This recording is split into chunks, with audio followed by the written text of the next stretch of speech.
I just wanted to let you know that the whole country is proud of you guys. I know it's a long wait.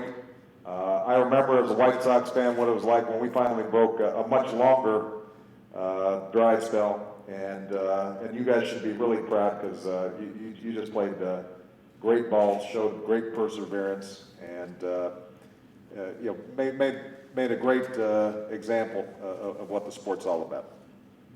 Well, thank you, Mr. President. On behalf of this entire organization, we thank you for making the time on an unusually busy day to make this call to us. And we are, as you know, we are elated, we are proud, and we are humbled by what we've been able to achieve this year. I must say, on a somewhat personal note, Mr. President, that I spent 3 very tense days in a ballpark in Dallas recently, looking across the diamond at 2 former presidents of the United States.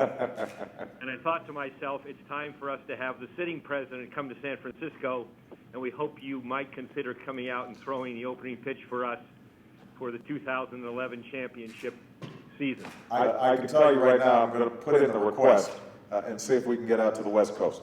Have a great celebration. Congratulations. I look forward to seeing you here at the White House. Thanks very much. Bye-bye.